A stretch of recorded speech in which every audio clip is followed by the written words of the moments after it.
নমস্কার সকলকে স্বাগত জানাই আমার ইউটিউব চ্যানেলে। আজ রবিবার, সকাল এখন 7:30 মতন বাজে। সকাল সকাল বেরিয়ে পড়েছি বাজার করতে। আজ একটু ইলিশ মাছ নেব আর সামান্য কিছু মাসকাবারির জিনিস নেব, কিছু ফল আর সবজিপাতি বাজার করব। এই দেখো, এগুলো সব ডায়মন্ড হারবারের ইলিশ মাছ। আমি এই কাকুর দোকান থেকেই সবসময় ইলিশ মাছ কিনি।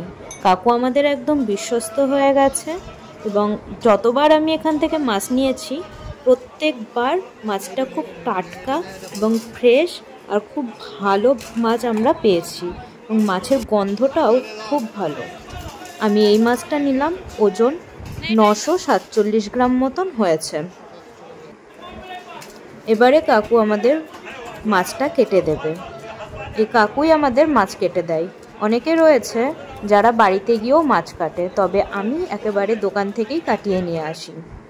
আমি রিং পিস চেয়েছিলাম, তাই আমাদের এই মাছটা এভাবেই রিং পিস করে কাটা হচ্ছে। তোমরা যেভাবে মাছ কাটাতে চাও সেভাবেই কিন্তু কাটিয়ে দেবে।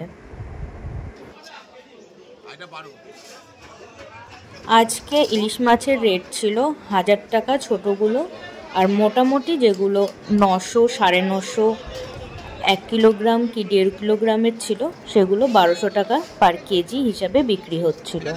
আমার মাছটা 1200 টাকা কেজি নিয়েছে আর মাছের ওয়েটটা হয়েছে 947 গ্রাম। মাছের মাথা এবং লেজা বাদ দিয়ে টোটাল রিং পিস হয়েছে 8টা। শান্তিপুরের মধ্যে তোমরা কেউ চাইলে এই কাকুর দোকান থেকে ইলিশ মাছ কিনতে পারো। স্ক্রিনে আমি কন্ট্যাক্ট নাম্বারটা দিয়ে দিচ্ছি। মাছ নেওয়া হয়ে গেছে, চলে এসেছি সবজি বাজারে। এখন যেহেতু আমের সিজন, তাই বাজারে এলেই এনার দেখা মেলে।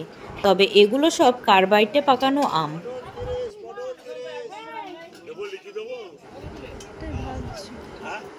শান্তিপুরের এই বাজারটি বড় বাজার নামে পরিচিত। সকাল সকাল এলে সব টাটকা টাটকা শাকসবজি এবং ফলমূলগুলি পাওয়া যায়। আমার সমস্ত বাজার করা কমপ্লিট। এবার বাড়ি এসে রান্না করার পালা। আজকের ভিডিওটি তাহলে এইটুকুই। নেক্সট ভিডিওতে আমি তোমাদের সাথে ইলিশ মাছের দুটো রেসিপি শেয়ার করে দেখাবো। ভিডিওটি ভালো লাগলে অবশ্যই ছেড়ে যাওয়ার আগে একটা লাইক করে যেও, আর এখনও যারা সাবস্ক্রাইব করোনি প্লিজ আমার চ্যানেলটাকে সাবস্ক্রাইব করে পাশে থেকো। ভিডিওটি দেখার জন্য ধন্যবাদ। ফিরে আসছি আবারও একটি নতুন ভিডিও নিয়ে। ততক্ষণ সাথে থেকো, পাশে থেকো এবং চ্যানেলটাকে সাবস্ক্রাইব করে দিও।